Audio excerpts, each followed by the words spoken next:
Conference is being recorded. This is Judge DW, aka the Gatekeeper. Discussion group, episode 11.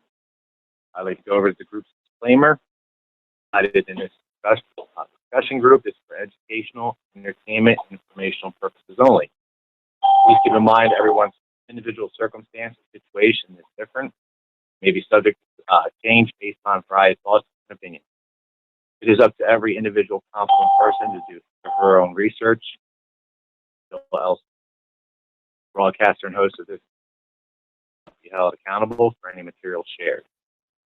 We are mere messengers and sharers of this information to help others. We want this group to be about information to actually help educate and inform those who may be unaware of certain topics. Conclusion: information on this group is not considered as legal advice.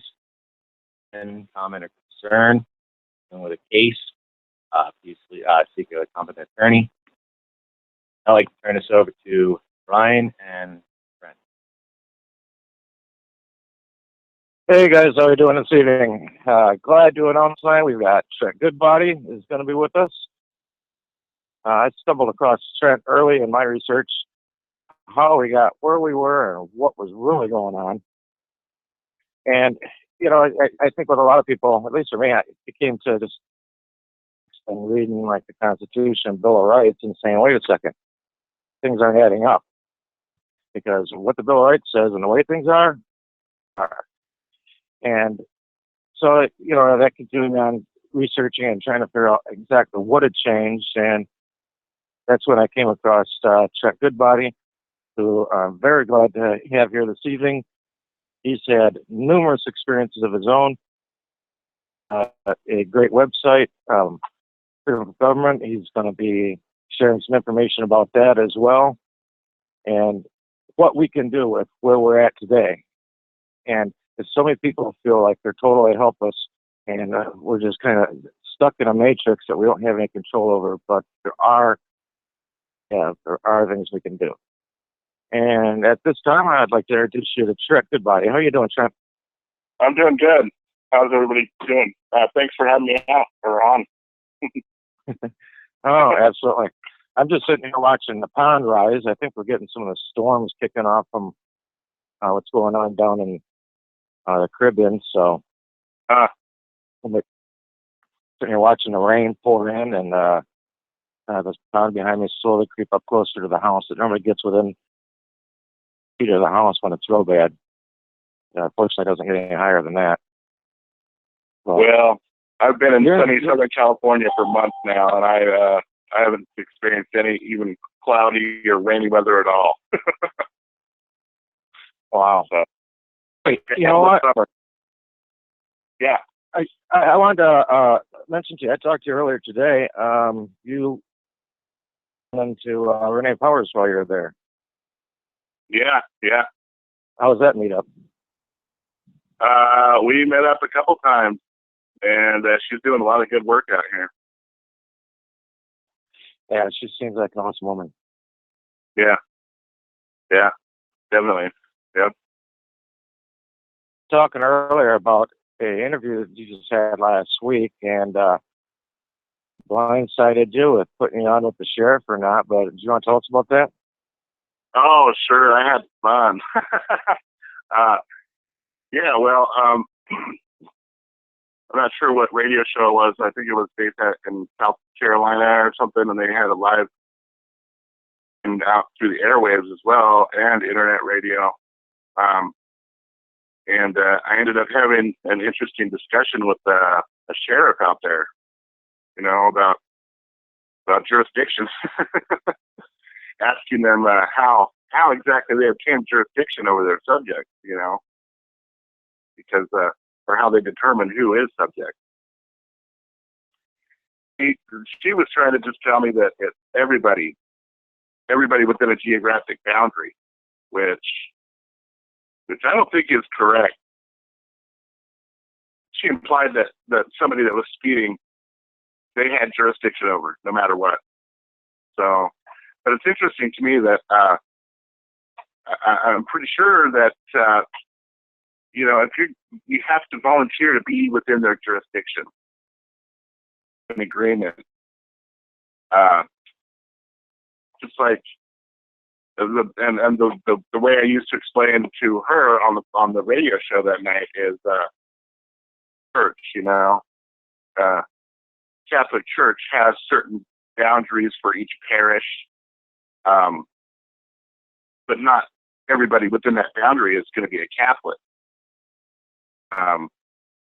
Just like here or there or anywhere, or on this land mass. But in their sham, you have to volunteer. You have to sign up, and most people have voluntarily signed up unwittingly, unknowingly, or even signed up through their parents, which makes membership in that club null and void, actually, because of fraud from the beginning. So, yeah, it's just interesting to hear how brainwashed people are. I'm sure that this sheriff that was on the show that night hasn't really. It appears to me that they haven't questioned any of values of their beliefs. They just accepted them from someone else without ever questioning, exactly what was going on. So I guess that's where I come in. It's my job to help them learn, the truth. And I accept the challenge. I'm out here trying to help them learn. But we've been we haven't even had interactions with police. These tags that I've been using have been working really well. As a matter of fact, me and my friend out here that I'm staying with went and cruised around pretty much all day yesterday around town. Some police, but none of them decided to mess with us. So it's pretty cool to be getting to a point where they know that there is a difference between free people and people that have voluntarily subjected themselves to servitude. Yeah, I think you're right. I think even a lot of the sheriffs have been brainwashed and that they just follow along in the presumption that it's like everybody, from the time that they're just a regular civilian to the time that they join a force. Yeah. Well, we've all had pretty severe brainwashing, all throughout our childhood. If any of us went to public school, it's been, what's the main thing they had us do every day in school? Answer to the name. In a junior high and high school, you end up doing it, taking attendance once every hour or hour and a half when you have 7 or 8 classes a day. I feel like school mainly was just an opportunity for them to make us respect authority and answer to the name. But I'm really confident. I feel very confident about if I were to have an interaction or if I were to get stopped in what I would tell them. And basically what I would tell them is, I would ask them if they're going to use anything I say against me in a court of law. And I don't even care what their answer is, because I'm going to respond no matter what their answer is with, well, I'm not giving you anything. You got to take it, because if I give you something that's not protected under the Fourth Amendment, So, and a lot of people would say, "Oh, don't want to give them anything." That's a one-way ticket to jail for sure. And I swear, people are too scared of jail. If they're going to take me to jail, all I see is dollar signs. All I see is them having to give me remedy to make me whole again for destroying what they, So I'm not really scared of jail. If they want to steal my identity, that's fine. That'll be something else that they have to deal with. So Yeah, yeah, and you're right. I mean, is there a law that says you have to give them anything? Well, they like to say that there's these laws, but in fact, they're not really laws. They like to think that the whims of the legislature are law, when really, and they only apply it to those who are subject to the legislative authority, which is not me. I'm independent. All those rules written for public servants.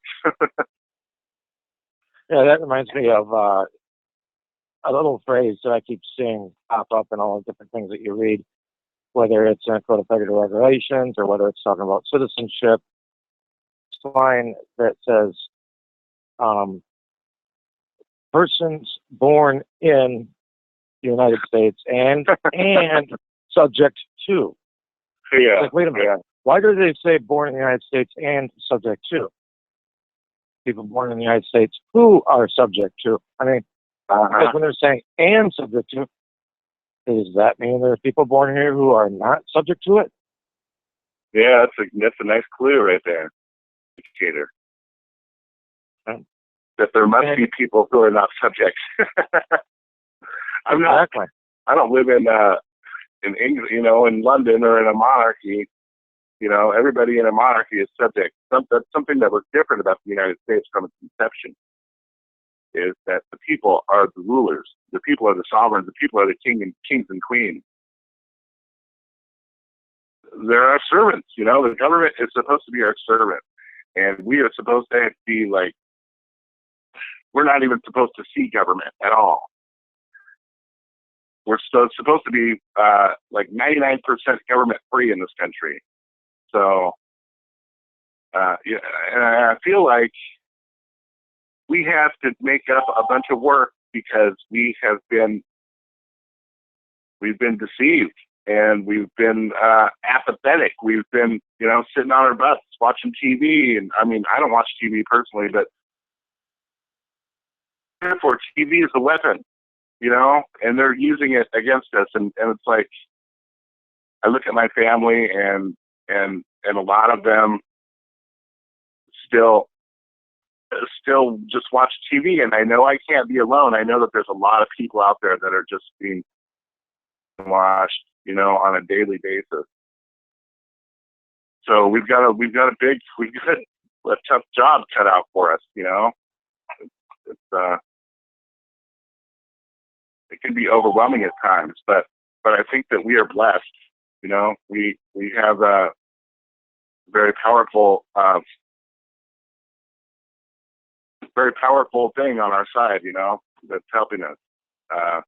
Not only that, but the awakening that's been going on is amazing. I've seen people that I grew up with and that I would think that I thought never would come around and start embracing the concepts that I talk about.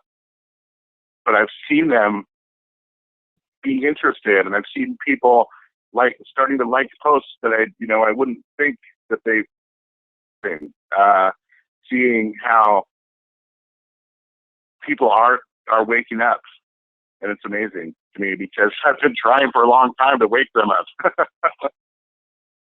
Oh, we're told, and gosh, it's so many, as we mentioned, scripture, but there are so many versions of scripture, in different cultures and stuff. And we know that in this age, there's going to be, it says an expansion of knowledge, and a great sharing of knowledge. And that's really what's going on now. And, people were inundated with, this is the way it is, this is the way it is so much. They never thought anything different. Maybe after they see 2, 3, 4-year posts, maybe a light bulb starts kicking on going, hey, you know what? Maybe there is something here. You know what I mean? And it's causing people to start questioning things. Like you're talking about school, we were taught from an early age not to question anything, Yeah. Well, lately I've been trying to get people with trying to hit them with enjoy paying all these fees and stuff, licensing agreements and registrations, to be free, because I don't pay any of that, and I won't. Don't you want to save some money? not even really touching the fact about how money is fiat and has negative value anyway. I feel like taking things one step at a time is good, and if we can get people an improvement in one area, and maybe we can get them. Maybe we can all work together to make improvements in other areas as well. We need to get that down. I know that we need to do that. So, I don't know. I guess one thing at a time. I think that if we stop supporting the DMV, that's a big step.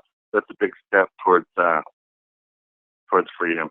And I see the commercial police officers pulling over commercial vehicles all the time. And there's nothing wrong with that in my mind. You know what I mean? Even people who are going to drive an Uber or a Lyft, are now driving commercially because they're transporting cargo or persons for hire. So I have no problem when I see a police officer with a big semi-truck pulled over on the side of the road, because I know that they might actually be thinking of our safety and the safety of the inhabitants. But these traffic tickets on well, I don't know. I haven't been seeing any traffic tickets on private travelers. I was just going to say, these tickets on private travelers are not cool, but I haven't been seeing any. All I've been seeing is people getting citations that either have no tag or that have a state tag. So it's really important to I don't know. I'm doing litigation for several individuals at the moment right now as well. Police reports, and we are the people who are not the easy targets. In other words, the people who travel, independently of the state, they are looked at as time wasters. They don't even want to mess with us. I've seen in police reports people that want to exercise their rights called shift killers. And I thought that was really funny because, yeah, I have no problem killing one of your shifts because I'm going to stand up for my rights. I'm not just going to roll over and hand you my driver's license. I don't even have one. It's impossible for me to even be able to do that. But even if I did have one, I'm standing up for my rights. It's gone on, this crap has gone on long enough, way too long. So, I don't even care. People say, oh, well, are you scared of this or that or whatever? No, it's time for us to stand up. We've been long enough, The whole reason I think why we're in this situation is because we're scared and we wanted someone to take care of our security. But you know what? I'm ready to accept responsibility for my own safety and security now, because those who we have entrusted with advantage of us, like a relationship or something. So we got to turn this thing around. We got to boss, and we got to do it lovingly, because we can't challenge these people with on their own level with negativity and threats and stuff. We have to come at it from a different angle, so that they'll be open to learning, and really we have to be the teachers.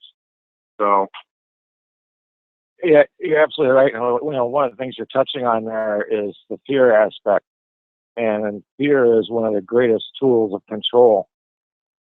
They use fear. Religion's been used. They use anything they can to try and control people, and the main to get past their fear. And I think the easiest way, I don't want to say easy, because really waking up to everything is not the most comfortable thing to do. Really realizing. Yeah, absolutely. And so if people need to, yeah, well, it's, you have to study to show yourself approved. If you just start blindly following things, then I mean, to me, that's the biggest idiot in the world. Is somebody just blindly following stuff. So, Yeah. it comes down to an education and learning side. And you've got some great information and your website. Did you want to plug your website there for me? Yeah. I haven't posted much on there lately because I've been traveling so much. But there is lots and lots and lots of good stuff. You just do a search at the top right of the website, freedomfromgovernment.org. Like search for driver or, anything you're really looking for. The search results will provide some good, also some other good stuff on there, like maxims of law, and there's a link all the way to the right, I believe, that says tools at the top, on the menu, and that will take you to shop.freedomfromgovernment.org, where you can find the private plate, other stealth cameras,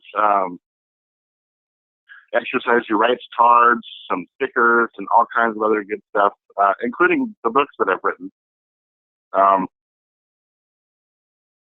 And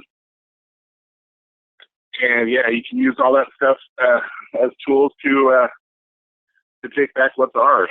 I've heard of people using no plates, and to me it seems like that's, I don't know, it could work, but to me it seems like you're kind of just still trying to fly under the radar. I want to let them know what I'm doing, at the earliest possible time, which is right where they can see it, right? Plain as day that I'm in the private, and they are all public servants. They can't even deal in the private at all. And I've even called the police before and asked them if they could please help me because somebody was stealing all my stuff. And he said, "Oh no, that's a civil matter." And that really hit home when they told me that before, because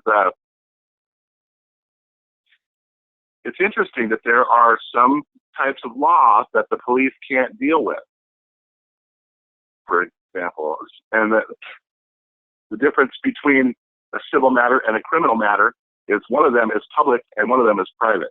Just like a tort. A tort is private. Civil rights claims are also private. Commercial law, trust law is all private.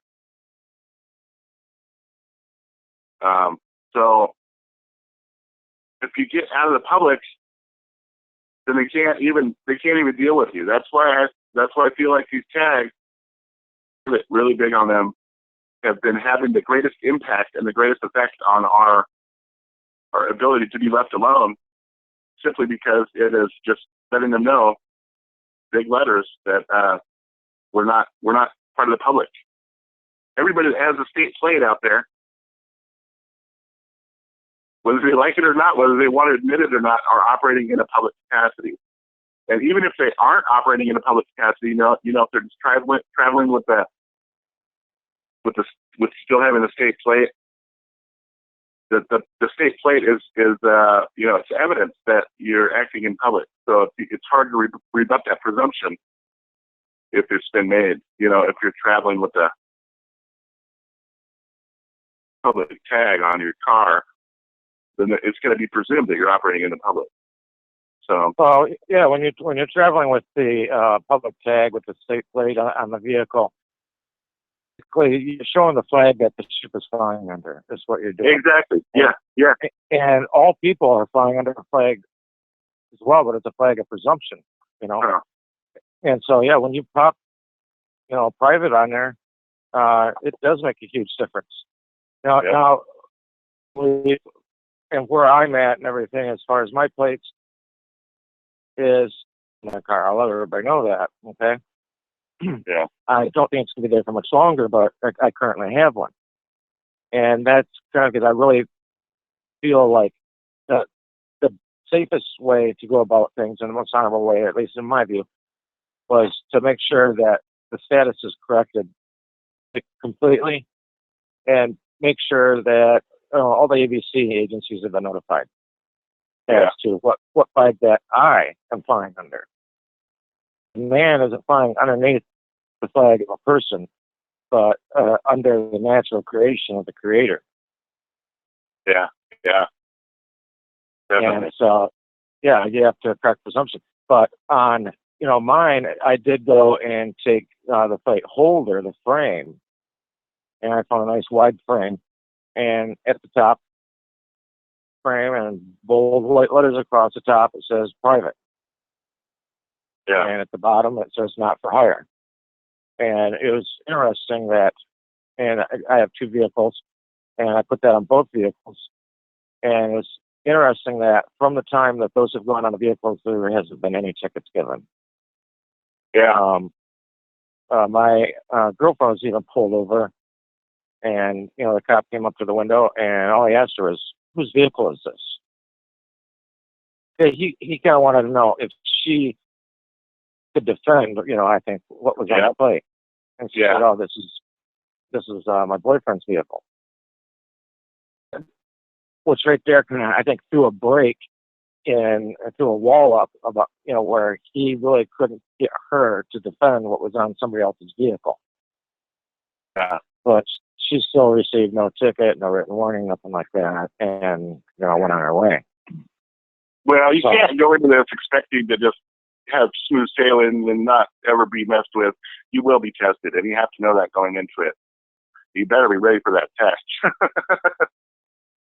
Oh, absolutely. And so, yeah, you have to have done some learning, and if you are going to put something like that on your vehicle, you've got to be prepared to back it up. You're making a claim. That's what you're doing. You're making a claim. Whoever makes a claim has to defend their claim. It's just like maybe even like third-party debt collectors come after you or whatever. Well, they're making a claim. Well, fine. You post their hand. They don't know they have to defend their claim, and they can't. If I may. Yeah. Hey, how are you doing, Judge Johnson? Fabulous, Brian. How's it going? From you. Yeah, I completely agree with everything you're saying concerning being prepared for the test. I tried to do. I knew the difference between traveling and driving even back as early as 2009. Actually, I knew about it probably 10 years even before that. I was starting to investigate it while I was in Washington State between 91 to 97, and was learning about it. The problem we have is knowing how to contract without contracting, and I haven't figured that out yet, even as much as I know about this stuff. Because the guy with the badge, the gun, the taser, the utility belt, and not necessarily dressed up as Batman or Robin, is not schooled in this stuff and is not going to be schooled up in this stuff. The only way to get them schooled is either individually or put the city and or county in such a position legally by lien or other means in which they are forced to give recognition to such situation as that pertains. Do it, they'll want to take it to court, this, that, the other, and commercial. And for on Colorado, commercial liens are non-judicial. You can file one, and the only way it goes into the federal court system at that point, not the state or anything else, is to do liens judicially because they're a private contract. The only way they can get them in there is if both parties agree for that to happen.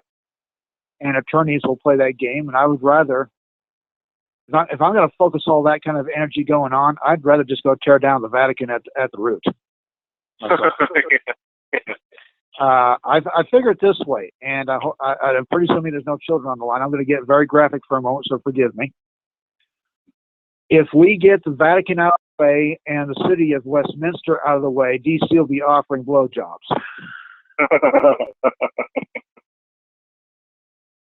That's how I kind of look at this as a metaphoric situation, and that's basically what I'm shooting for, is to get the Vatican out of our hair. I agree 100%.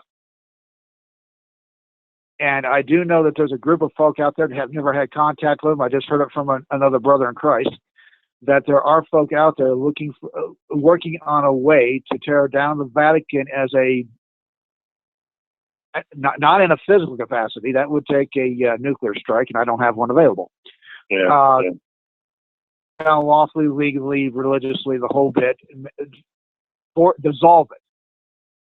Another brother who I haven't talked to in several months, and he said, I know a group that's trying to do that. I'm going, well, I pray there's success in the name of Yeshua. As far as it pertains to the beat cop, I'd like to find a way to not contract without getting shot. Yeah. Because ultimately that's what they're there for, is to enforce policy, to make contract, and to bring revenue the debt instruments and the private side bonding instruments that run the corporation. Banking, the private, the private public, and everybody's invited to the private public, as most of you folks know. The private is where the top copy of the infractional citation goes into the safe in the courthouse, because it is the money on the private side. It is bonded at that point, regardless that's interesting. of whether you sign it again. or not. That's you don't get the top copy. That's the money. 3 layers down, because that goes to the defendant. It even says defendant's copy.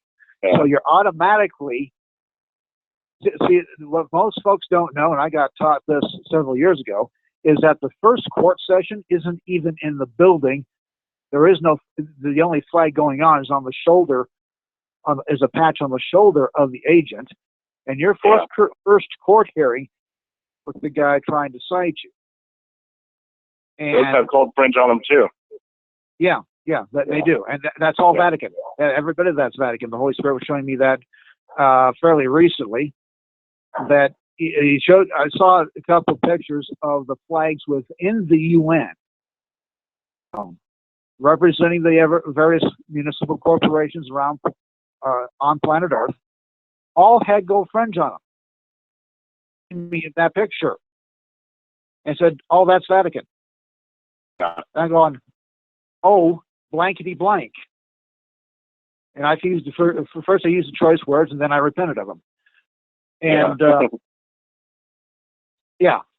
so there you are. We've been under the Vatican since 1213 A.D. with the King John Concession. For me, the Vatican just needs to be dissolved. How do you rebut a document that the people that are party, that as far as its original existence, are no longer breathing as such, and their successive efforts continue on? And what do you do with that? They're claiming this through various acts. I mean, the 1302 Unus Sanctum was trying to unify all religions on earth, and I wasn't impressed with that maneuver. You've got various other documents, including the 1666 SDKV Act, which declares you legally dead upon arrival. Yeah.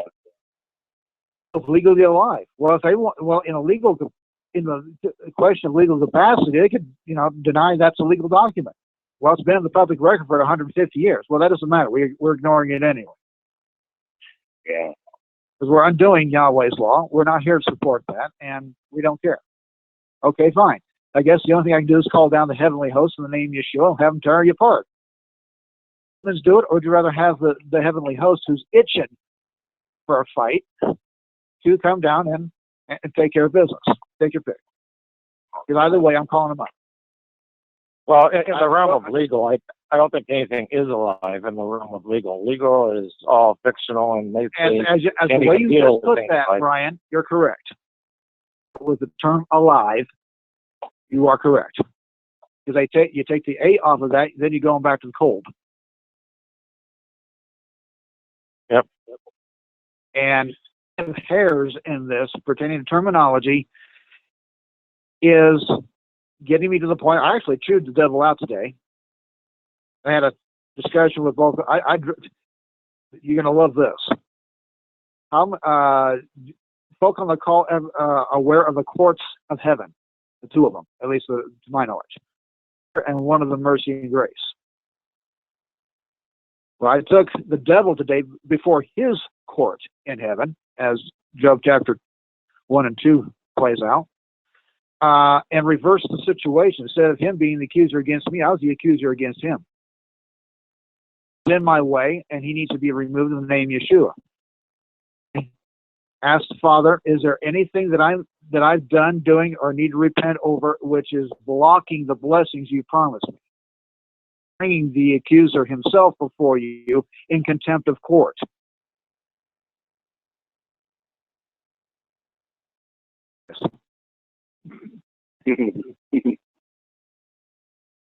Anyway, I yield the floor before I start preaching again. I seem to be getting better at that.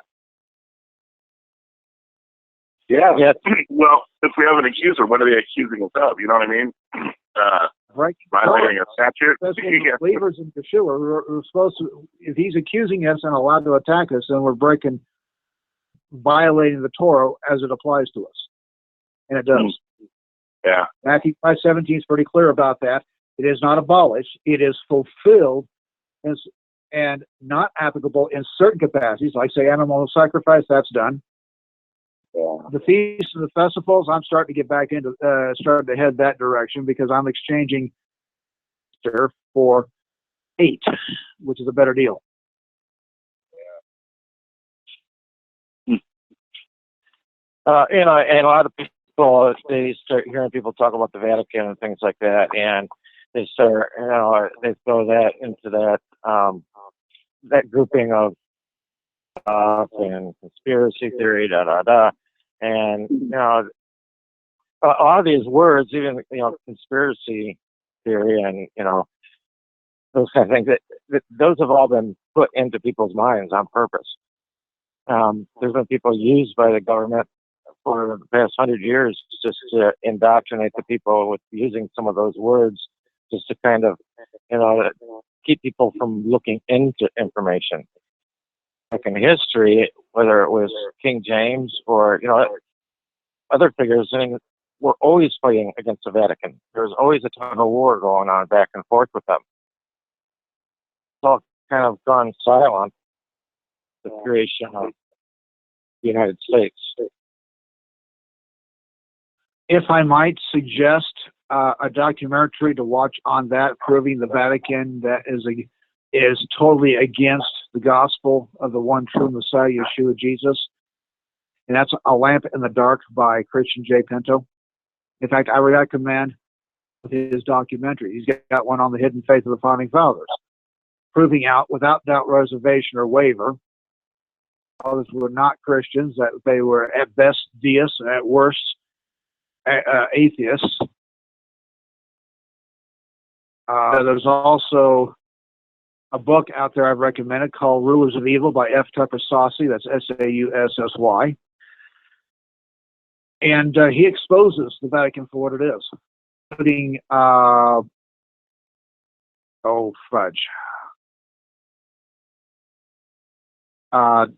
Ritchie, the Black Pope during the time of the Revolutionary War was Ritchie, and I'm having a hard time recalling his first name off the top of my head. He basically to come over here and make sure that the seeds that he'd sown would germinate correctly, as far as the Roman Catholics having access into the place. And the book claims that the First Amendment was written in such a way to give Roman Catholics that opening. So Ritchie is the guy's name. And I'm just like, this entity over in or near Rome and Italy has got to go. That's all there is to it. It cannot continue to exist. It is a thorn in the side of not only Yahweh himself, as far as being run by Lucifer. Somebody corrected me indirectly on audio. The Hasatan means the Satan, which means adversary or accuser, which is not a name, it's a position, just like the label God is a position. He's got to go back to his original label, even though it does mean Bearer of the Light. Well, he's got his own light, just happens to be extremely dark, black, and ugly at this point. So, yeah, I recommend those documentaries and that book. A guy from France named Jacques that read it into YouTube, so there's 25 parts to that. If you absorb an audio book, but then you absorb a literal textbook, then by all means chase that down. And if you want me to transfer it to you by Skype, let me know. I've got it.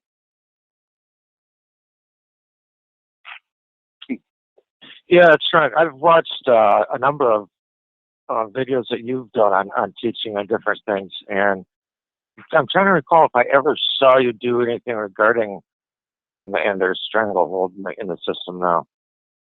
I didn't do any videos, but that's what chapter 5 in my book is all about.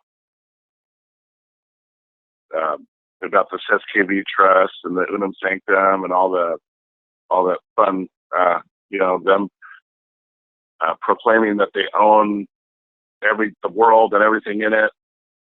Oh, yeah. I've done plenty of studying on that. But all that stuff is in that Freedom from Government, How to Reclaim Your Power book. It's 356 pages. Oh, wow. Yeah, it's from 2012.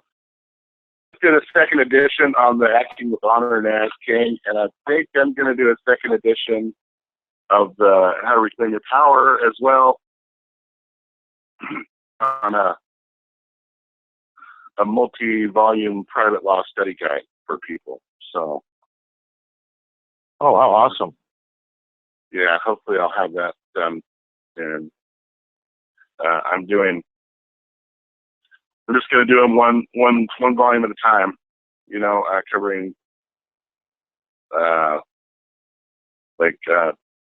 commercial processes and how to, the default process, how to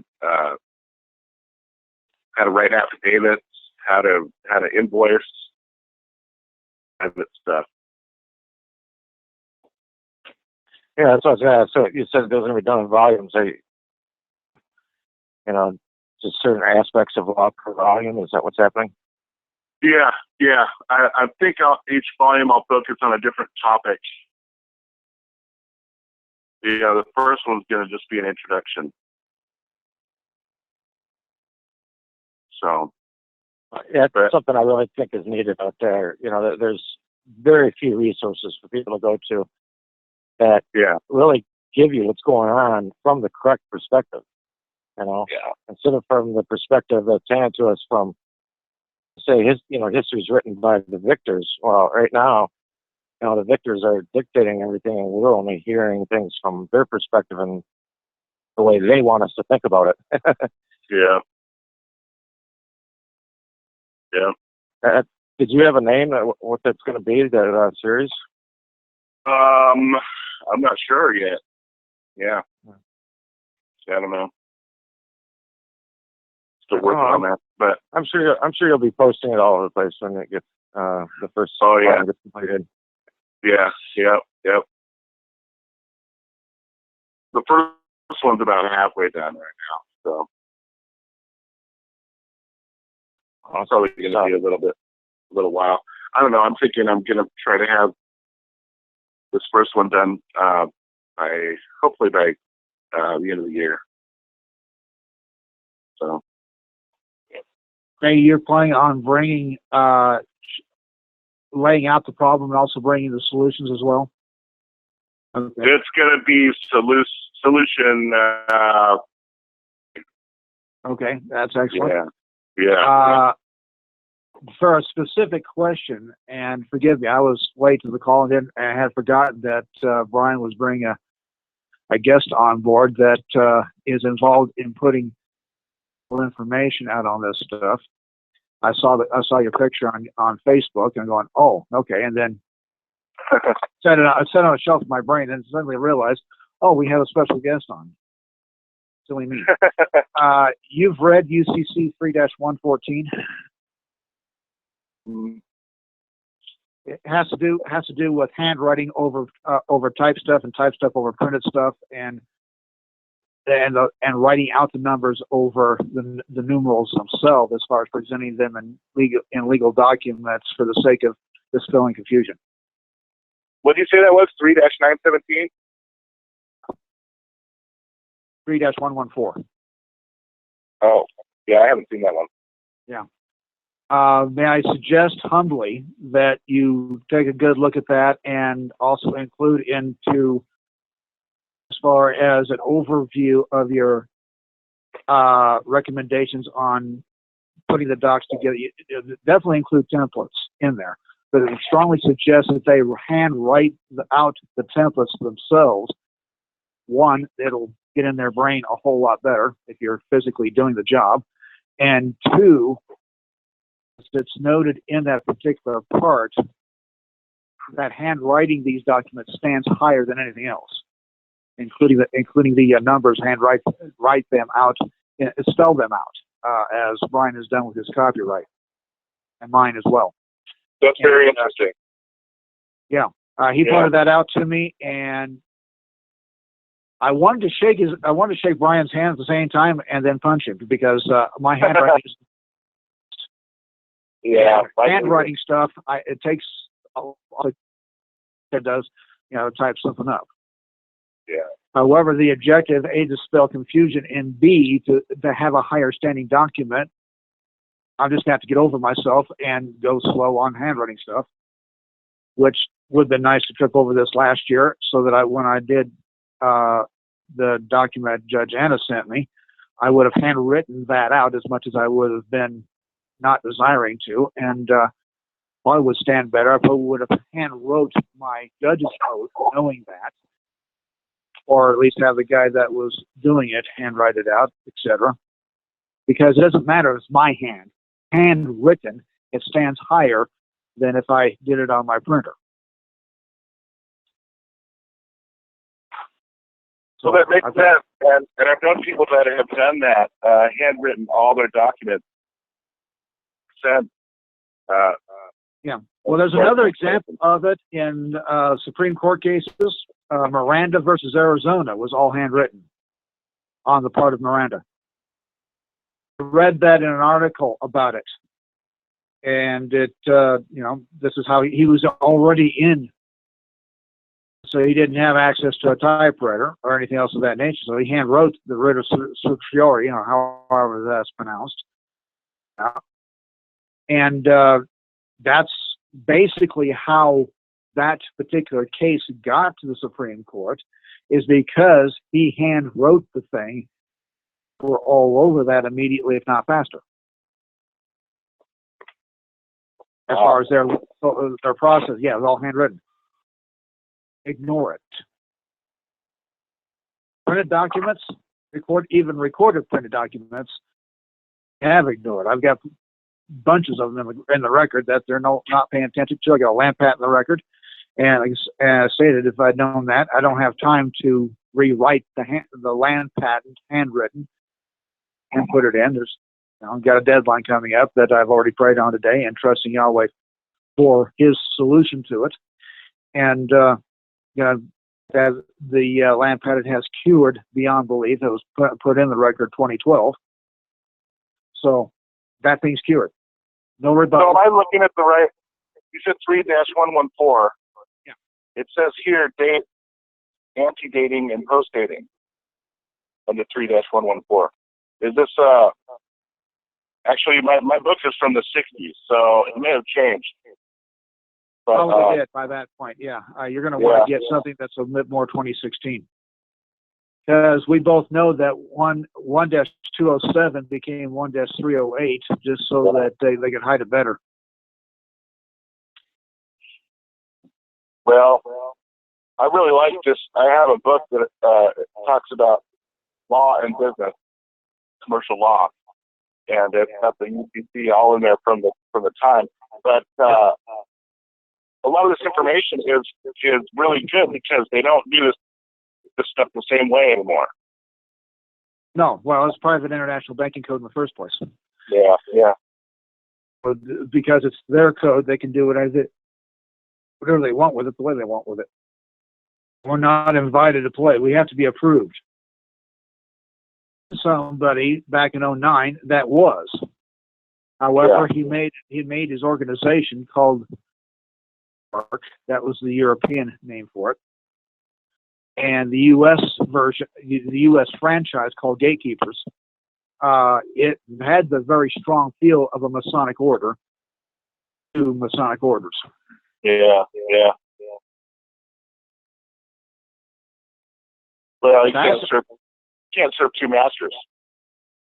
He thought he was serving one, like infiltrating another. And I'm like, not so much. In fact, the one call I was on that he was taking questions for, I had to actually email it to him. I couldn't just, get on the horn with him and say, by the way, I said, this got the feel of a Masonic order. What do I do with that? And he said, you need a revelation. I said, thank you. I've got one. Yeah. Well, I originally wanted to join it. It was going the same direction I thought I was going, and turns out it was going there, but in a very nasty way. And everybody was just basically everybody was surrendering to this guy as far as his expertise, research, and all any stuff. And had a lot of people that were doing legal research, and it was a expensive club to join as such. And you'd have to have scholarship. Most of us would be scholarshiped in. And I'm going, this was the third call that I was on when I was asking that stuff, and comfortable with it at that point. At first, I wanted to join it. Then I said, well, maybe. And then after that, it was like, oh hell no, and was bowing my knee to my Heavenly Father, thanking Him tremendously for exposing.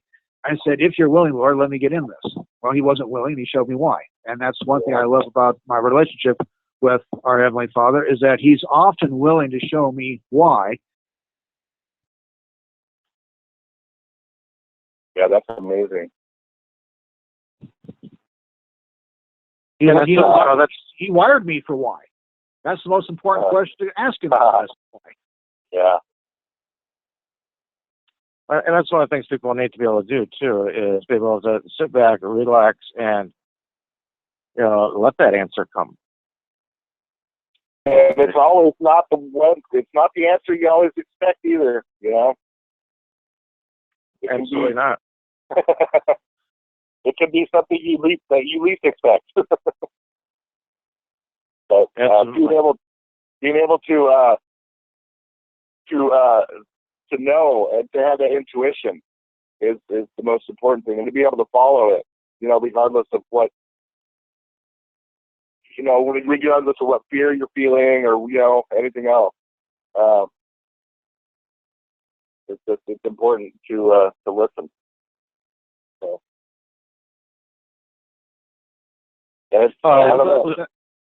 All of us that function in some form of the 1 Corinthians 12 gifts of the Spirit do so. Not all of us function in every one of them.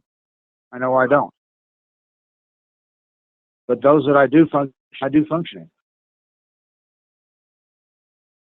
And we've been given plenty of things to keep our minds busy and keep our thoughts preoccupied, rather than be in that stream of the communications that we need to be in. And it said, that Heavenly Father will give you the answer. It's not always what you want to hear or what you want to know. I would say, sometimes the easiest path isn't the best path. Sometimes you've got to go through some rough stuff, because there's going to be answers that bumpy road that you're going down. Sometimes it's something that you have to go through. I'm looking for. And I know Trent's been through his share of bumpy roads. Well, I feel like everything that I've been through is it all adds up into who I am today, what I am today. And I wouldn't be the same without learning some of those lessons that I needed to be taught along the way. So it's, I don't know. I feel like I've been tempered And Well, that's got to happen so that you can be used. You're not.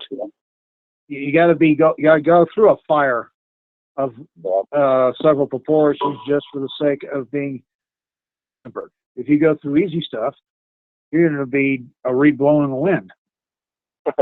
You're going to be more bendable than a blade of grass. yeah. Well, yeah.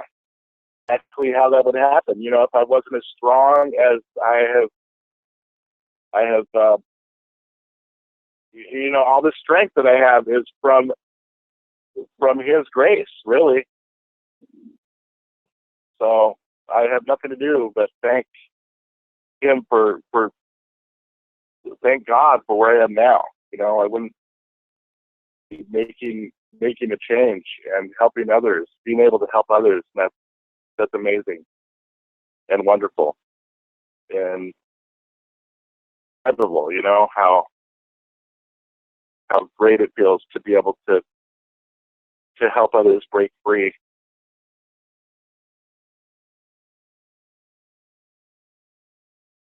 I think, you know, hardest thing for people, you know, really when it comes to, you know, talking about the term break free or whatever, everybody's been structured in a way that they don't even know, you know, that they're in a situation they're in. You know, I don't remember whose line it was who used to say, you know, the fish doesn't know it's wet, you know. And, you know, I saw something kind of funny the other day from Robert Menard. Watched his information. He's got some great info out there if anybody wants to research Robert Menard. But he was saying, you know, he wonders if crabs think that fish are flying. You know, in the environment that you're in, the environment you grew up in, it, you know, forms the way you're going to see things. And, you know, an environment has been made for us, you know. You know, it's like a bird that's, you know, in an estuary thinking that it's free, and it doesn't realize it's in a much bigger cage, you know. Rockefeller, what started out, it was called the country school. That's what it was called, the country school. That was the origins of the public school. So at that time, you know, because people saw how rich he was, they wanted him to be more benevolent and everything. And so they said, okay, I'll put money forward to, you know, local education, and the country school project was launched. And he even said, you know, we don't need to raise teachers, we don't need to raise scientists, we don't need to raise any artists, you know, we've got plenty of those already. It's a good common worker. And that's the environment everybody's been raised in. It is to be common, to be just like everybody else. When actually we're told we're supposed to be a peculiar people, you know. And a lot of people say we're peculiar, and they think that's a bad word. That means we're supposed to be weird, we're supposed to be odd? No, it's not what peculiar means. It's, you know, set apart. You know, you're different from that cookie cutter mentality that everybody's been raised in. Like you're actually able to think for yourself when you're a peculiar person, or a peculiar man or woman, rather.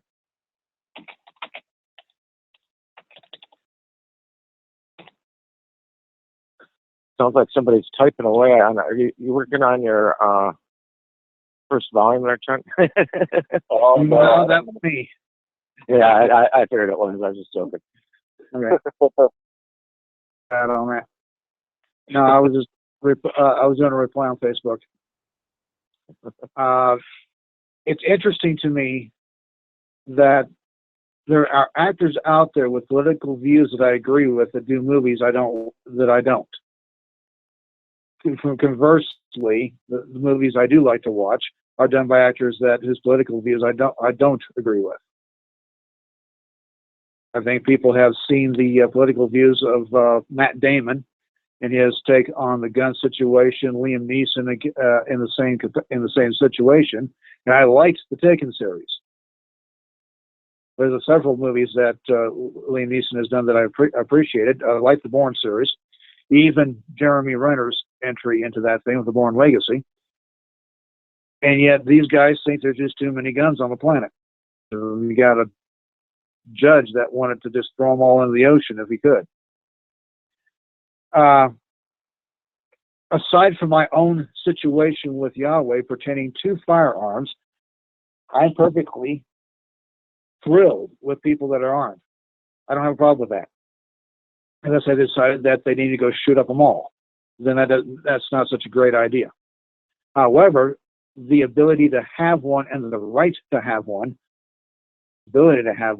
should be open to anybody that can, as gun control advocates will say, hit their target, which is the perfect form of gun control. Yeah. I don't care who says what, but I know that if everybody had a gun, less gun violence. Kennesaw, Georgia is the perfect example of that versus Chicago, which is the perfect example of their situation. They are two quintessential opposites, and has been proven as such. That in Kennesaw, you don't have much crime with guns because, for the most part, everybody's got one. Switzerland, much the same situation. Whereas you got Chicago, D.C., and Los Angeles, that in order to, as far as the corporation is concerned, is practically pulling teeth. So you ain't allowed. If you have a gun, it's because you got one that they didn't allow you to have.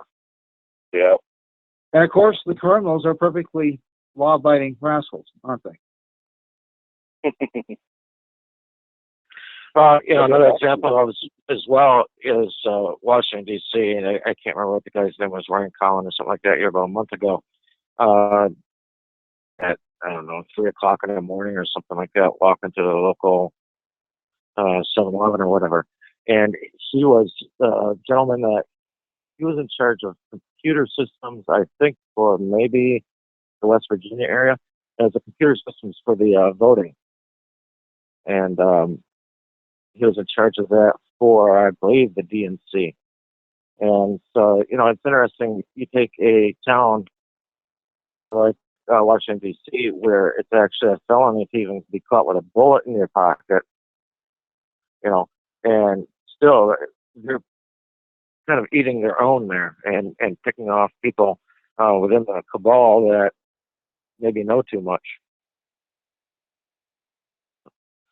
And, you look at Chicago, and Chicago is mind-blowing as well. I mean, you see how many people there are, it's like 50 or 60 people killed on a weekend. It's like, this is ridiculous, but they've got some of the strictest laws there against it. And I don't know, I think that what we're seeing, I've noticed, especially the past several years, more and more violence. And I don't think that's necessarily because of an increase in violence. I think it's an increase in media reporting it because it fits the narrative. Which is a narrative of gun control. And, and it's actually not gun control, it's gun elimination. People forget about some of the other things in history that have happened. Southern Michigan is maybe the Grand Rapids area. Right after the turn of the previous century, there was a guy that blew up a school and killed 8 kids, something like that. So what's going on is nothing new. Some crazy things have always happened from time to time. But I think we're seeing an increase in media reporting of it now, in the narrative. And as well, I think a lot of what we're seeing are just total false flag events. If you go and look into them and research them, you are able to start poking holes in it almost immediately. Yeah. The situation that happened in Northern Florida at the nightclub there, I mean, within 20 minutes of me starting to investigate that situation, I was like, wow, it made more questions than answers. You just saw so many things that were completely wrong. The police afterwards even published what they wanted people to see the timeline for what occurred, and even their timeline made no sense at all. Yeah, it's just a lot of the stuff is just ridiculous. How you know, and it's also funny. You know, some of the stuff is even because a lot of these shootings that could be false flag events are also taking place in gun-free zones. So, you know, it's showing that gun-free zones are not effective, as well as maybe we should have everybody's armed instead, because these gun-free zones are they're not helping. They're, as a matter of fact, they're making it easier for the people who are pulling off these false flags to get away with it. So, if I was going to commit a crime or something, I'd look for a gun-free zone. Absolutely. yeah, yeah, yeah. I mean, you don't want to have, you know, some regular Joe Schmo that just has an open carry, you know, because people would be surprised how many of those people that are actually around. Look at people when I'm in a grocery store or somewhere out and about, and I kind of check people out and that are carrying, if you know what to look for. Yeah. Which makes you wonder how many of them out there are carrying that they do have it hidden very well, you know. And it's called printing is the name of it. It's what you look for. It's called printing, which is basically outlines or bulges or something like that. And, you know, I work in a gun-free zone, actually, and I know full well, just about on any given night, I can pick out at least 2 people there that I can tell are carrying. And I think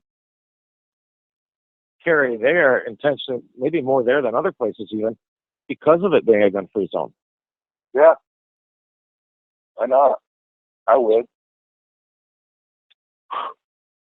I mean, yeah, to me, if you go back and look at who the legislation is for anyway, you know,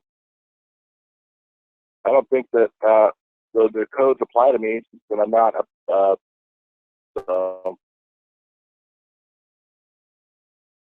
absolutely. And because with any code or statute or anything that's written, there essentially has to be an enabling clause or something like that. Okay, this is who this is for. This is who this pertains to. And yeah. Yep. And as well, all of these things that I written also have to have definition sections. You know, so a lot of people ask, well, what dictionary do you use, or what edition of Black's Law do you use? Da da da. So I like the 4th edition of Black's, but hey, doggies, calm down. At the same time, I think if you're going to go read their codes and statutes just for fun, and it's what it is half the time, go in and look at the definitions that they're using. You know, because they'll put them in there. And I don't know, I got off on that. I mean, I guess it's called intentionally. Originally, it was going to be maybe, you know, driving versus traveling, and we've gotten off on a couple tangents, but that's just what researching this information does to you. It takes you down different paths. Start seeing its application in so many other areas. Well, yeah. For example, if people are going to exercise their right to travel, their right to be armed as well, it overlaps in a lot of different ways. Absolutely. I mean, that's written into, you know, the Bill of Rights the same way as traveling is, you know. A lot of people want to argue maybe about what a militia is or whatever, but, you know, to me, I think that that in the Bill of Rights is very easy to comprehend. I think that one out. Yeah. Well, of course, they're Not going to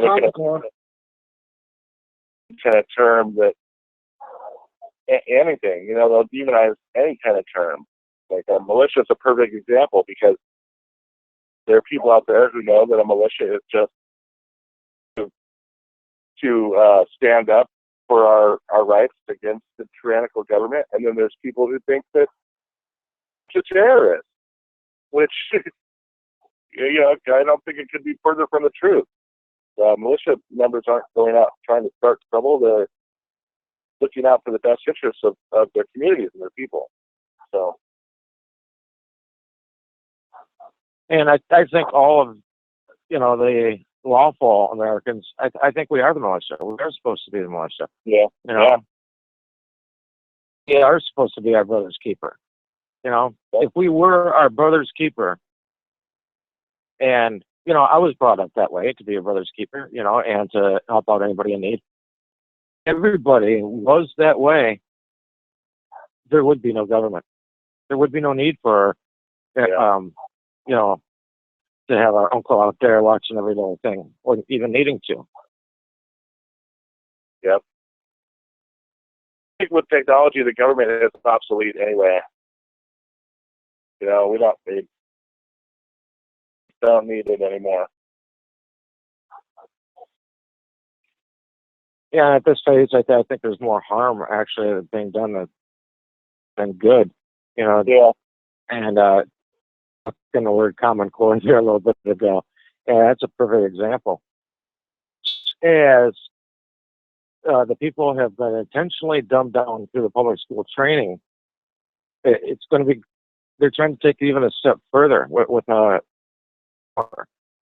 and that stuff alone.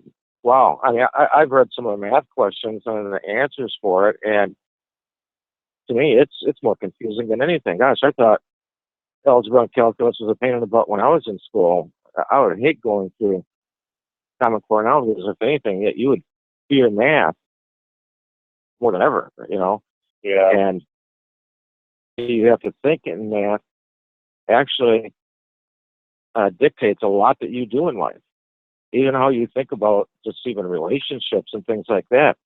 You're actually using, to a degree, using algebra and you don't realize it on mathematical equations. Yep. I was reading this week something, I went and posted something that posted before, but I was really picking at it, looking at it, and that was 27 CFR 7211, which I'm sure you're very familiar with, Trent. But that's talking about all crime as being commercial, and they had to commercialize them, If they can commercial, they can make money off from it, Otherwise, all there is maybe jail without any fines or anything, and even further enable them to create all the bonds and stuff that they're running on the backside, whether it's a development bond, performance bond, or whatever. So they could have extra revenue stream. I thought it was funny that in the text of that they went and listed the crimes that they look at as commercial, which covers everything. But they started it with offenses against the revenue laws. And that's what they call those crimes, or offenses against the revenue laws. Well, how can forgery, or even say, I guess you could easily maybe pick it why forgery, why could you say prostitution is a crime against the revenue laws? Unless the government's actually involved in it. And you're cutting in on their action. Yeah. And that's what, really lies at the matter of everything, is everybody's been fooled with their identity. Like you were talking about, answer to the name in school, Johnny, and you're here, they do the roll call and whatever. And I think, you ask somebody on the street, hey, who are you? Oh, they're going to tell you, Bob Smith or John, whatever. That's not who you are. Yep. That's a title that was given, but that's not who you are. That's not what you are comprised of. That's what makes you what you really are, And it's just, when you start seeing things that light, you can start reading their BS, like, in the code regulations or whatever, and the stuff just starts jumping out at you. Oh yeah, definitely. When you realize that you're not a collection of letters, we're much more than that. We're a spirit and a body and bones, skin and blood and hair, and it's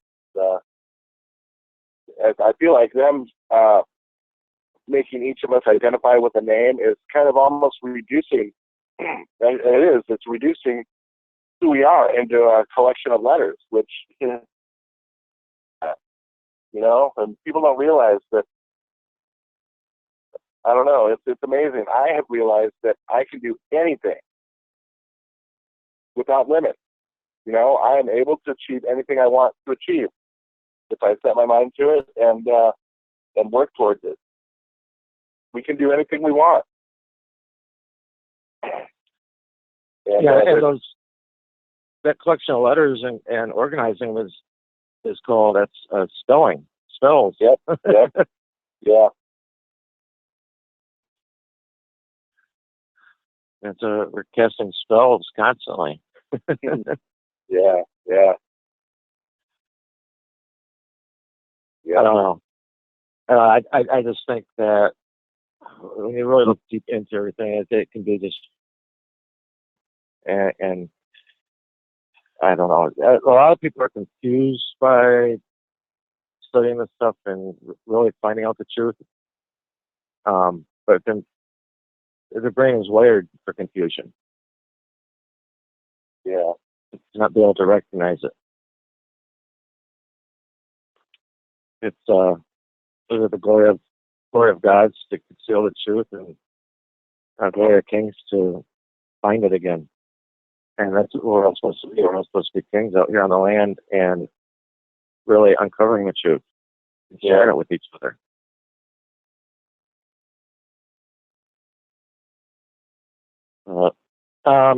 Gatekeeper, are you around there?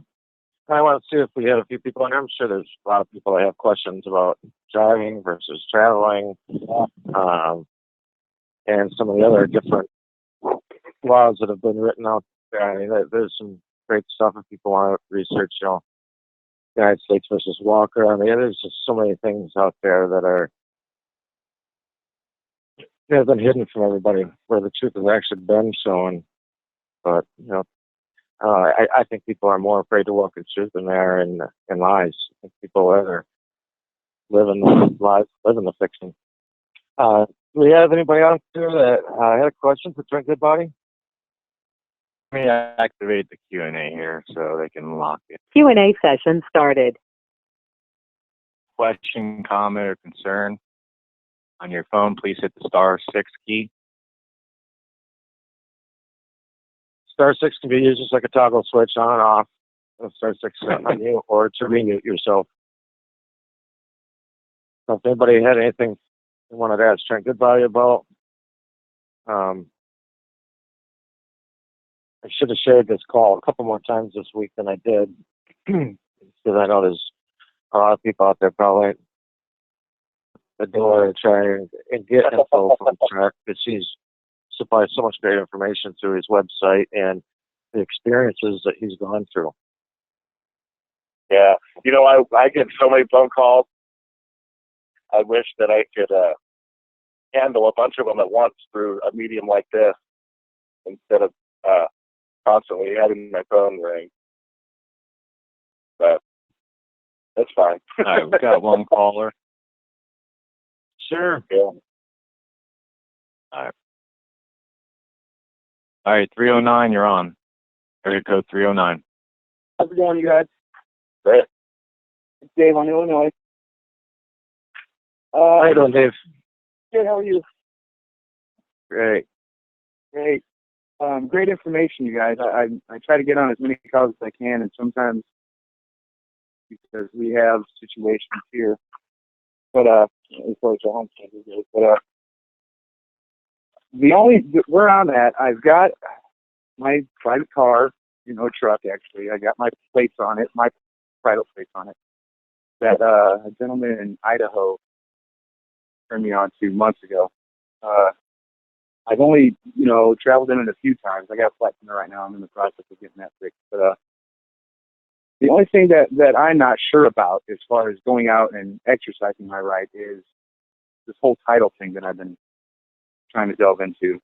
I never registered this car, so I still have the title from the original or from the previous owner.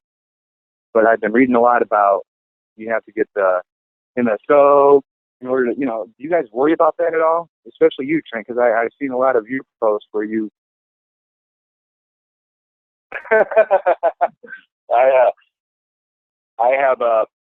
Actually, I don't even have this anymore, but I used to have a properly worded bill of sale that would suffice for that. Referring to the vehicle as household goods or private property. But I'm in the same boat. I bought the van that I have now, and I never registered it. I have no plans on registering it. I think I have the title from the previous owner somewhere, but actually, now that I think about it, I don't think I have. Well, I don't know. I think that the bill of sale got stolen.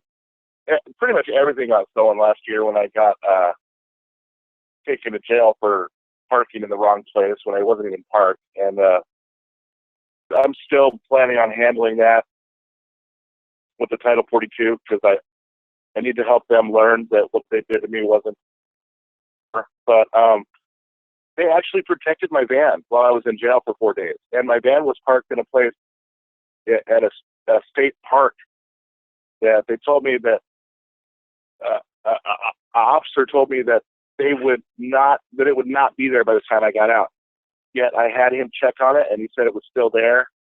And it was just kind of amazing that they protected it instead of doing that. And I have never,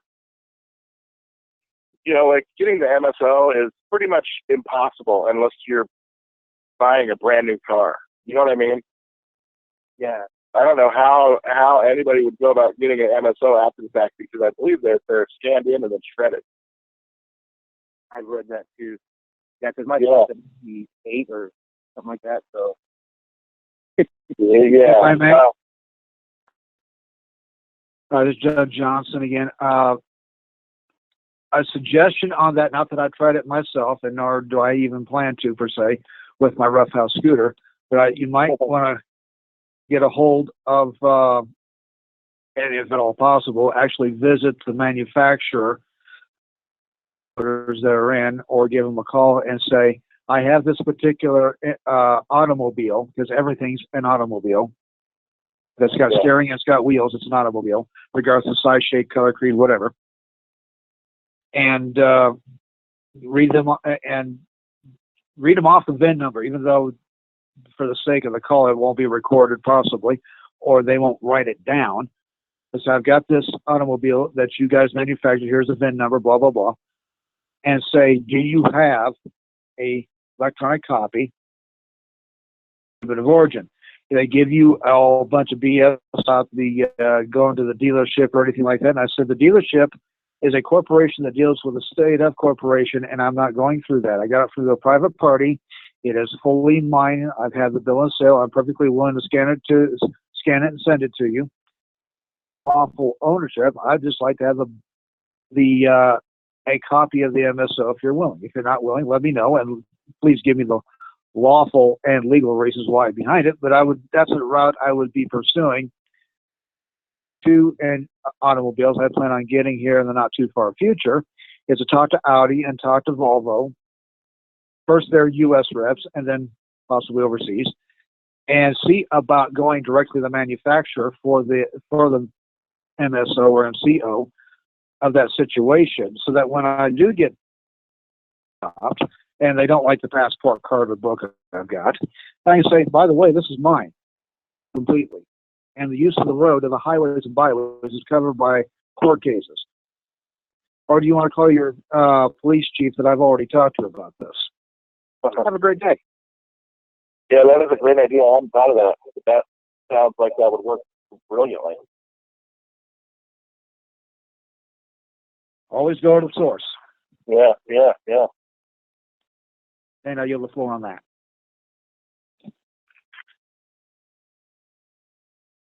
Cool. Yes, absolutely. Thank you guys. Appreciate what you guys do, and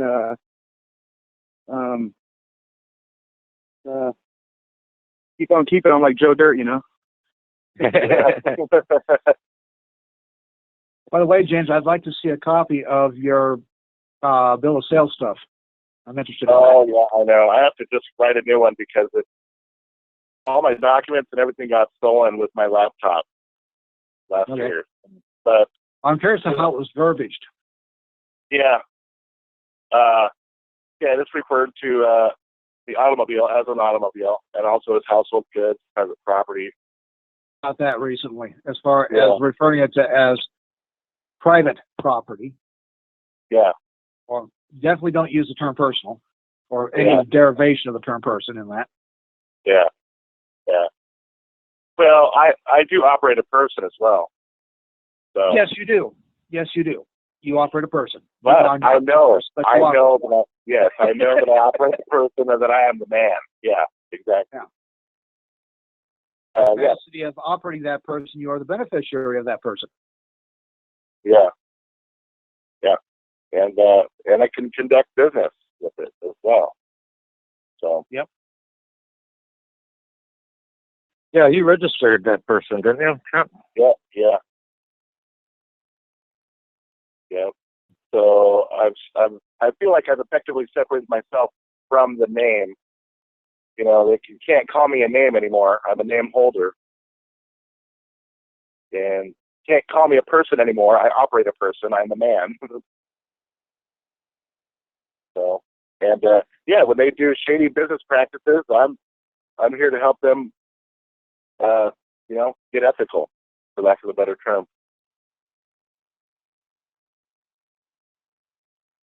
Well, and as being the name holder as well, then you can dictate who you choose to and who you don't choose to contract with. Exactly. Yes, I can choose who I want to do business with, and when they force a contract on me, they have to have my agreement. They have to. There's rules. There's rules to operating in commerce. So, if a stranger comes up to me and wants me to sign some kind of document saying that I have some obligation to him, there needs to be some kind of agreement, and any agreement requires my consent. So, without that, there is no agreement. Yes, absolutely. I mean, and it goes back to what Judge Johnson was talking about earlier, because I gone and copyrighted my autograph as well. You just see too many times where they're going and creating fake documents and things, and you'll see examples of it, and you'll see like maybe 20 documents with somebody's signature, and every signature looks totally different. And actually, what I autographed or what I copyrighted was not my signature; it was my autograph. Yeah. What auto means from me, Yep. Well, whenever I'm asked to sign something, I will print out under duress. Especially if I am under duress, especially if I'm under threat of, threat of force, then I will definitely,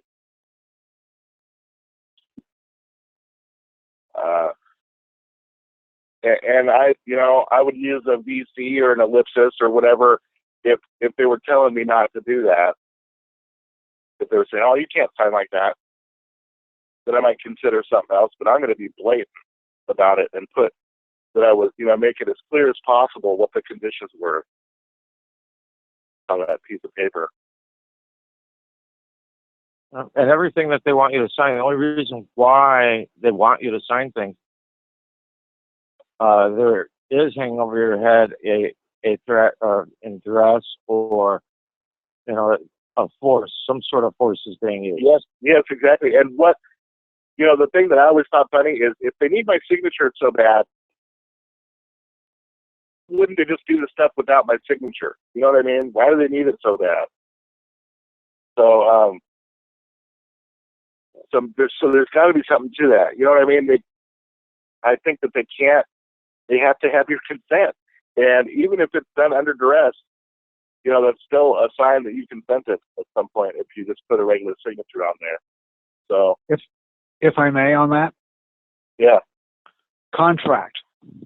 The loop has to be closed. Myself, 2 citations, one a medium misdemeanor and the other one an infraction, in which I refused to sign the documents. Yeah. The offer of contract was not completed. And therefore they issued paperwork, known as a warrant, for my kidnapping for the sake of completing by or another. So that being the case,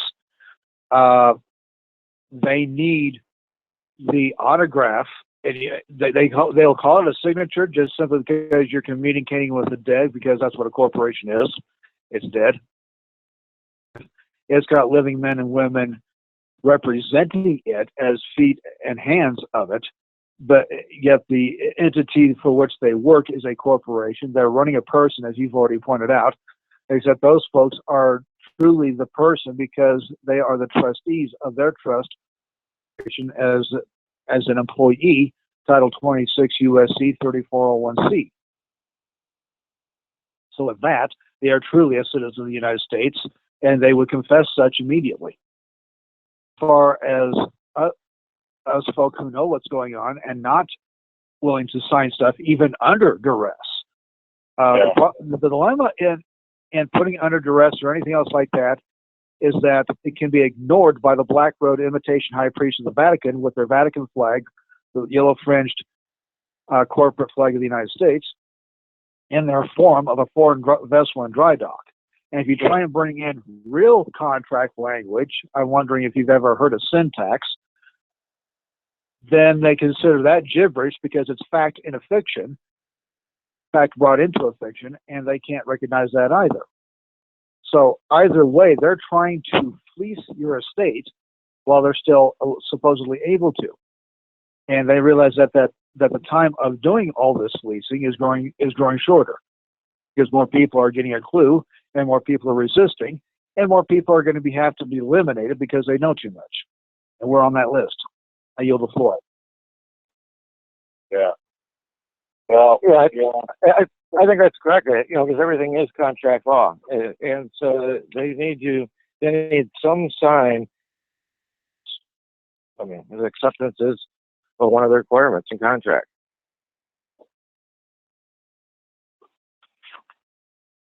Yeah, and exactly it. I agree with that.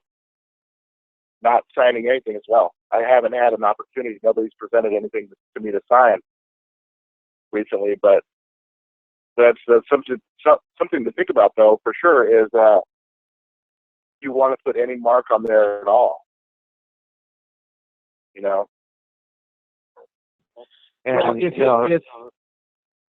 sorry, Brian. So if you don't, if the individual representing the estate doesn't, they will. Down refused. Yep. Yeah. So that still keeps the contract open until they get me to sign. Well, I'm not going there to sign anything. I'm not going there to have my estate fleeced.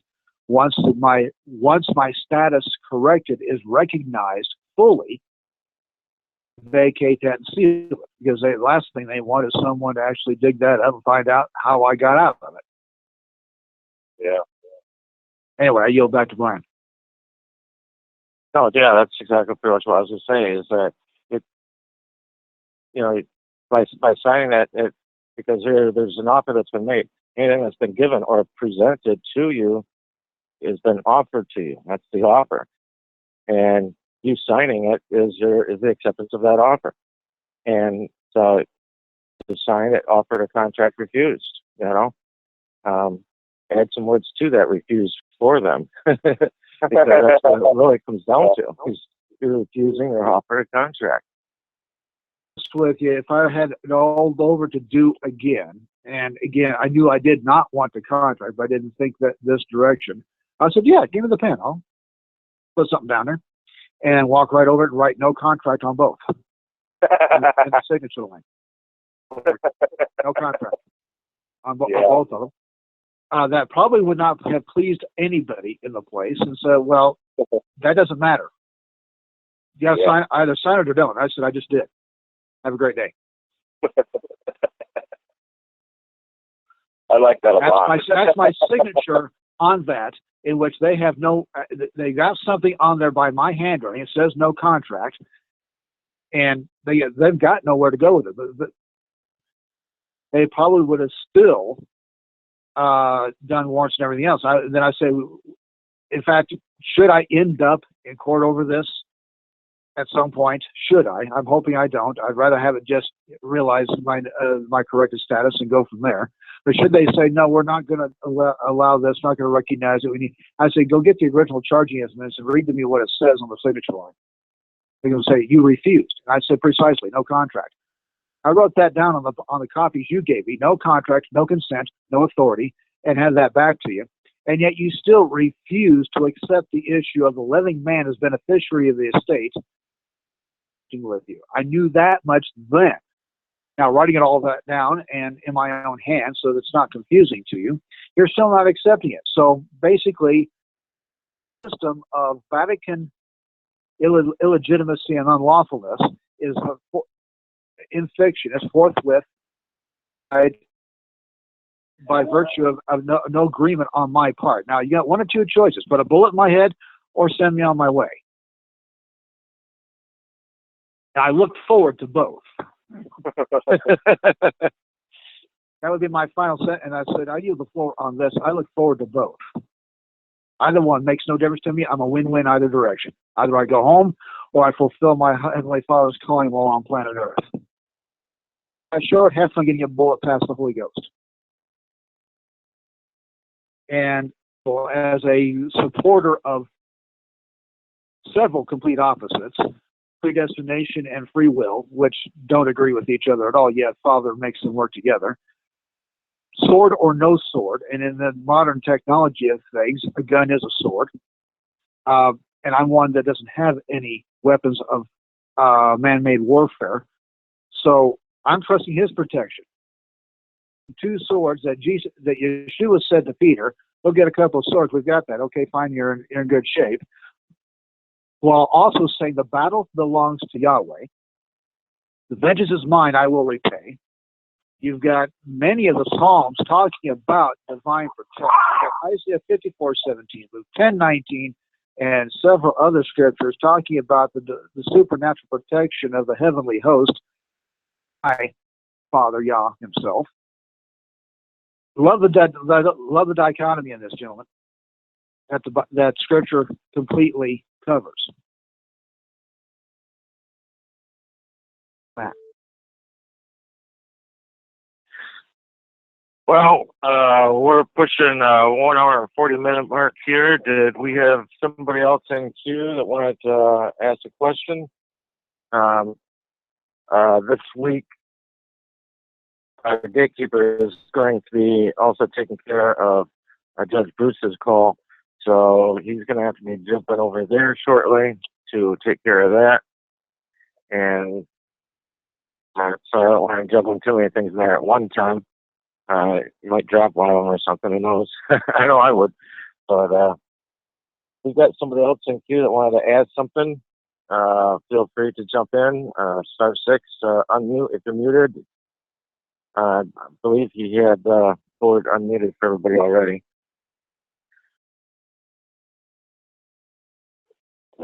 Otherwise, it's been a great talk, Trent. Yeah.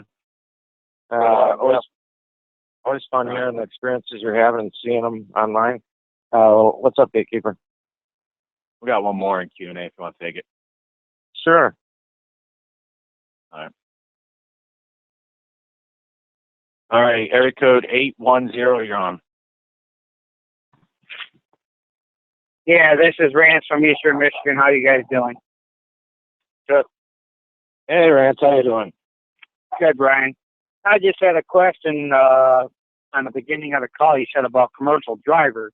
Does he have any input on how to get out of that? And go to the DMV and rescind that, or ask them for just make sure you get out of that rescission or revocation. Right, because I am a commercial truck driver. I go from Michigan to Canada every day asking this question. Well, I believe you can operate in different capacities for at different times. I've told people before that if they want to operate in commerce as a driver, I believe you can keep your driver's license. It just depends on how you identify when you're stopped. Yeah. I tried to do that back in '09. I had a privately made ID. I left the driver license itself in a can on my dresser, as only when I was actually using it. And at least County of El Paso corporate on El Paso landmass on Colorado wouldn't split the difference on that. Be prepared for them to buck that particular perspective if you try and do that, as far as not having it with you as you're doing your own private traveling. They typically consider yourself a driver regardless of the situation, unless they agree. More often than not, they won't. However, I have heard of Judge Doucette has testified several times. He carries it with him and is able to get past that, because I've already noticed that I've already recognized his judgeship. He's already been through that as a recognition situation that way, and I'm looking forward to that myself once status is recognized. And my status is already corrected. It just isn't recognized as such, and I'm currently working on that now with the State Department in this case Portsmouth, New Hampshire, with the passport card. The Holy Spirit's already shown me another round of paper tests coming my direction here this week, what to respond to it, and a phone call that may proceed that action.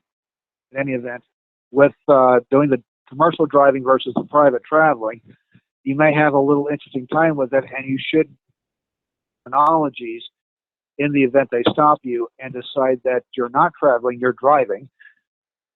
Because if you have state flags on that automobile, then it becomes a motor vehicle by that point, and it's under their authority.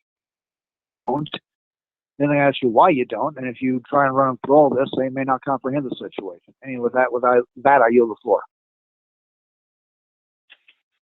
Well, the funny part about that is I was pulled into the DOT inspection the other day, and I just wanted to challenge my input. The guy goes, "Oh, so you're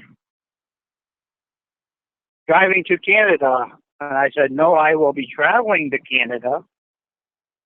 And he knew exactly what I would say. And that is the Michigan DOT guy. Interesting. So he goes, "So you've been studying this?" I said, "Yeah, for the last 7 years." And he goes, "I give you all the I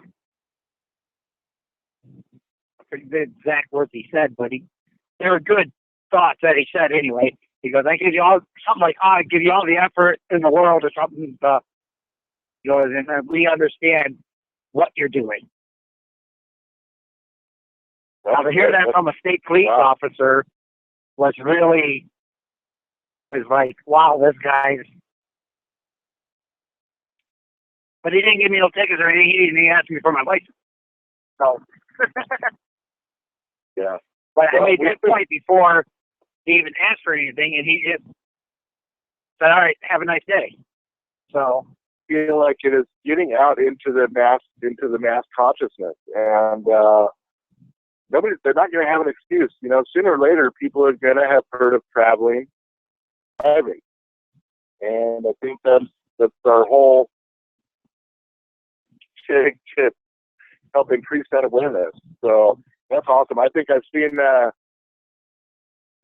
feel like other officers all over are learning the same thing. You know, and even out here, you know, people have been having experiences where the police are lightening up.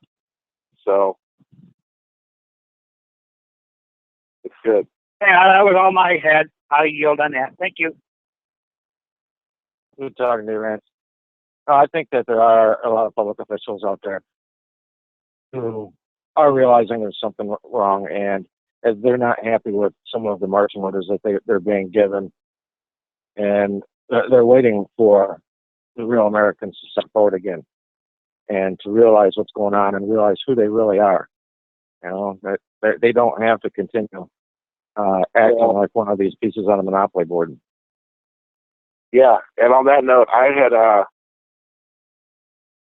the cops where I grew up hell for 25, 30 years. And the last time I was visiting that town, it was interesting because I saw an officer, and he's one of the ones that had been dealing with me forever, but I saw a smile come from him and a look of respect, like a newfound look of respect. Maybe people are realizing what's going on. This was after the standoff in Oregon happened, so that, you know, it was like a big news that people were standing up, you know, and doing something. And I don't know, it's really nice to feel like they're understanding what this whole battle has been for the whole time, you know, fighting for them too, you know, for everyone, helping everyone get free. Absolutely. Everybody needs to find out what freedom really is. It's not necessarily what people thought it is. Which reminds me, Clinton Kirby hijacked a song he wrote for the group. Take a look at it. It's in the pinned post section. If freedom is outlawed, I'd rather be an outlaw. Yeah, it's a great song. Yeah. It's been a great talk, Trent. I think we are going to motor on and let the gatekeeper get his next show. Appreciate everybody being on. I hope everybody got something good out of this. I know I always get something good out of any conversation I have with Trent. So, with that being said, gatekeeper, do you want to sign us out? Trent, thanks for coming on. Yeah, thank you guys. I really appreciate the opportunity. Love having you. All right, gatekeeper, are you there? All right. Yep. This has been the Matrexit discussion group, episode 11. Tune in next Monday night at 6 p.m. to hear more of some of the great news that Brian has to offer. Hopefully have another guest speaker. And Trent, you're more than welcome to jump in next week.